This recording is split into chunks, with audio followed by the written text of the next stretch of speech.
Good morning and welcome to Nora's Dog Training Company. We're here today with Buddy and Fred, and what we're going to be demonstrating for you today on video is Buddy's ability to understand and respond to his obedience commands, the correction and the motivation that we give the dogs when we're working with them, and the training equipment that we're using. Fred is using a regular 6-foot web training leash, and he keeps the bulk of the leash in his right hand. That leaves the left hand free to give any correction, and the only correction that we give here at school is a little tug and release on the training collar. And that is the second piece of equipment that we're using. Buddy and Holly are going to come home with their very own training collars, and you'll be taught how to use them properly during your follow-up training session. Now Buddy's sitting very nicely at Fred's left, which is where all of our obedience training is done. And the first exercise that we're going to demonstrate is heeling. The command is Buddy heel, and at this point Buddy has a job to do, and that is to walk nicely next to your left leg, not forging ahead or dragging you down the street, and every time that you stop walking, he has been taught to sit automatically without being told to wait for his next command. So this makes walking your dog a pleasure.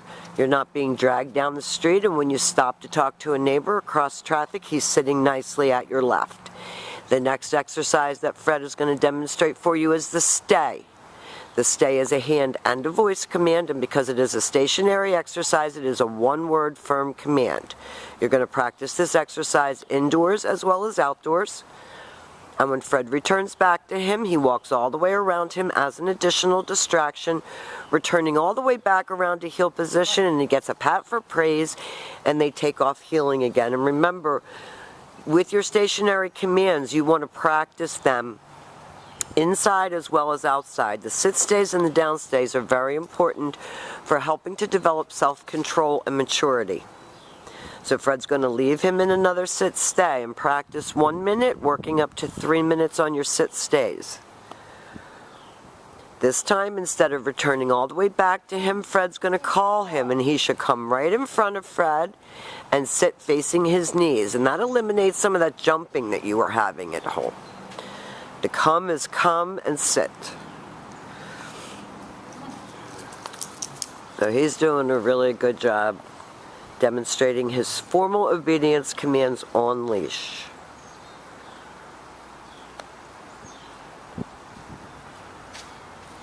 Nice automatic sit. Fred leaves him in another stay. And again, practice stay. These sit stays and other stays that you're going to see are very important. You could just call him in if you want. Buddy's a big one for doing the thinking, so he knows these commands backward and forward, and he anticipates what's going to happen next. And when he does that, you just get him out of it and make him do it the way it was taught. And he goes back to heel and back sitting. Very nice. And there's a lot going on back here. There's birds, there's squirrels. Squirrel got him distracted a little while ago. And you just keep going.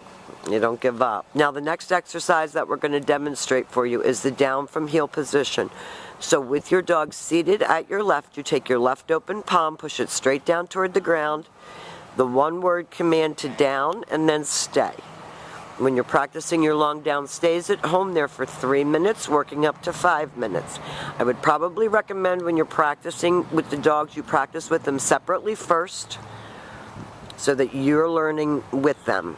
When Fred returns back to him, he walks all the way around him, just as he did on the sit stay. And they go back to heeling again, and they're going to demonstrate that down from a heel one more time. I think the downs are very important commands to have. Down, stay. Very good. No. Now if he doesn't do it, Fred went back and repeated it. It's very important that he completes the exercise the way it was taught. This time Fred's going to call him out of that. He talks him in, talks to him on his way in, has him sit right in front, and then goes back to heel and back sitting. Nicely done. Now the very last exercise that we're going to demonstrate for you is your down from a distance.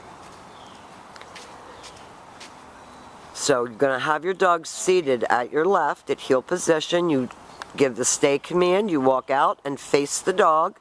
Use your right hand to give the command, and you give him the down from a distance. That was perfectly executed. Now we have demonstrated for you all of your formal obedience commands. We'll be teaching you how to incorporate these commands into your everyday living situations. We'll be helping you in making suggestions, and we'll be more than willing to come out and work with you in your home. Thank you for choosing Nora's Dog Training Company.